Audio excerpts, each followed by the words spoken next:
you out there in YouTube land, this is Trans8010 and I'm back with another action figure review because the toy fair is now done and over with, and of course one of the highlights, for me of course, was the return of the Teenage Mutant Ninja Turtles toy line.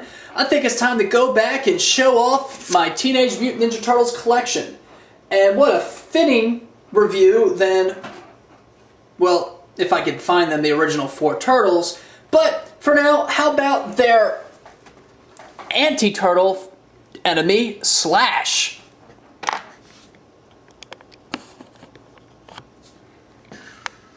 Yep, Slash. Very nice card art with him holding on to a baby turtle for dear life as he's about to kill it. Then another one confronting Raphael on top of the Teenage Mutant Ninja Turtles logo. And then of course him stomping on a pizza box. Pizza stinks. Of course we all know in the cartoon, he actually favored pizza. Slash was one of the turtles, turtles, introduced in 1990 among the basic line. And he's very scary, very dangerous, very psychotic. Of course, his vital Slashtistics vary from the television show, and I'll give you my 2 cents on that. If you really want to, you can read it, but I'm just going to take this away and get on with the figure itself. If you want to, you can pause it, and I definitely will put it in the comments below, like my other action figure reviews. Of course, Slash comes with his own twisted, psychotic accessories that fit his personality very nicely. How would you like to cut the turtle down to size with this razor-spiked Gnarly knife? A twisted weapon for a twisted turtle. How about this Psycho Sai? Stick 'em where it counts with this nasty Nunchuku. And in your face with this Mutant Mace.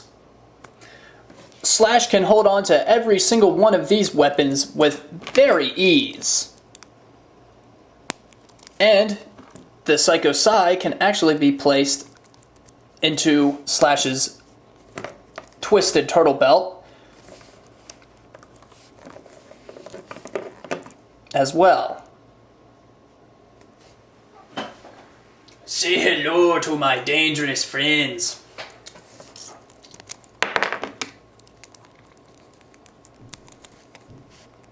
And because he is a turtle, a snapping turtle, and that, of course, an agent of Dimension X, he has a little bit of Shredder and the Ninja Turtles incorporated into him.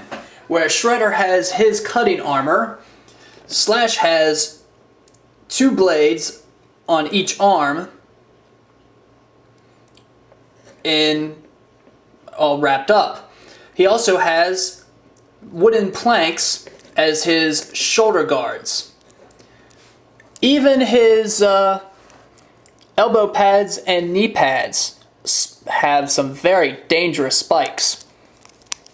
He is a very fantastically sculpted action figure, much like all the Teenage Mutant Ninja Turtles. And as we take off the belt, we can actually see his spiked shell with a spiked tail, and this mustard body with some very battle-ravaged marks all around.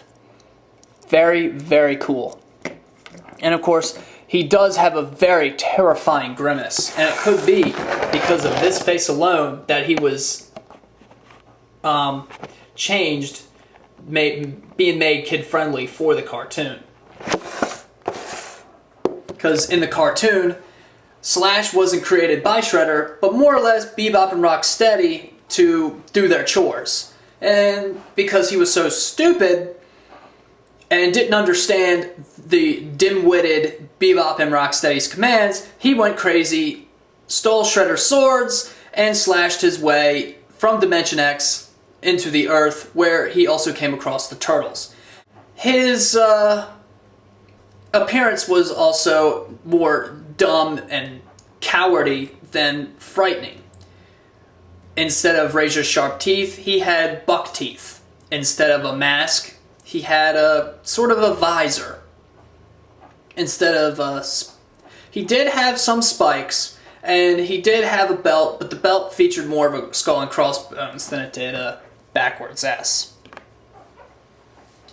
Everything else about Slash is pretty accurate, I guess you could say, to the cartoon, although there was a couple of running changes. Slash had so many running changes. According to Football Orange Guy, a very popular turtle seller on eBay, he originally came as a test assortment with a squishy head, a very soft head like the original Ninja Turtles, a almost neon yellow body with a purple belt with a red S. Of course, the major market release would be the purple belt and the yellow belly, but a solid head. And I guess because kids weren't interested in the purple belt, it was changed to, well, a purple belt to a yellow S first. It was changed to a black belt with a yellow S. And that is pretty much the extent of his changes. Oh, and then he went from a neon yellow to a mustard body. So that's pretty much the extent. Slash, of course, is one of my all-time favorite Ninja Turtle action figures. I remember wanting him so bad when I saw him in the cartoon, and of course saw him in that they had a toy of him as well from Saturday morning cartoon commercials. He also has a really awesome belt that's sculpted very nicely. Skull and crossbones on either side, along with some twisted ninja stars, whatever these things are. Could be just pockets with rations. Grenade, a spiked grenade, and of course, a holster for the Psycho Sai. For articulation goes, his articulation is pretty bad. Because he is a classic Teenage Mutant Ninja Turtle action figure, he does have only limited articulation in his shoulders. His elbows do swivel, and his head does rotate. Like so. Because he does not have a normal neck joint. When you spin his head, it actually just spins around instead of turning. And of course, because of his leg articulation, it's impossible to get him to stand up most times. Although I've never really had a problem with it. This is something that these Teenage Mutant Ninja Turtle action figures for 2012 is actually going to improve. So we'll see in the fall of 2012 if they live up to the hype. Another very interesting note about Slash is he's got warts all over his body. He's all warty.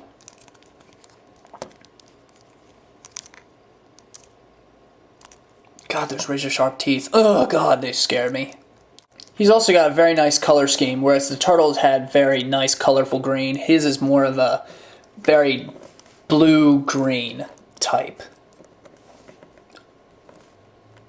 And the purple accessories strapped onto his shoulder and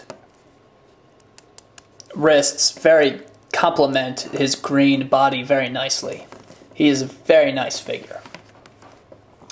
And that is all I have to say about Slash. He is a well-known in turtle collecting. He is very popular, highly collectible. If you can find one mint on card, you're going to be spending a lot of money on him. If you're willing to go the loose route, just remember that the points on his knees and elbows will lose their paint after a while, and of course, so will the spikes around his shell. But other than that, I really can't find anything else to really find at fault besides his articulation. And I really hope that Slash makes an appearance in the brand new cartoon in the coming years as well, because I would really love to see what they would do with an updated version of Slash. Until then, this is Trans810 signing off.